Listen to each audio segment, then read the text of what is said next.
Hello everybody and welcome back to another video, and in this one we are going to be learning how you can clear FiveM cache. So with that being said, let's just jump right into the video. So right now, as you can see, I have opened a guide and it will be demonstrating you how you can step by step and in detail remove your FiveM cache. So you can see, first of all, you're going to be simply heading over to your file location. So you can see we have FiveM application data, and once we click on that, we are supposed to be heading over to is FiveM application data. So you're going to be simply heading over to this particular directory or address. So you can also simply type in this in your file manager as well.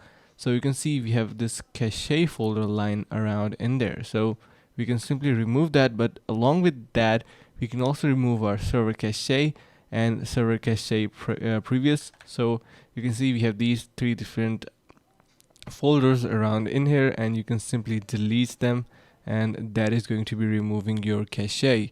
So that is a pretty much process.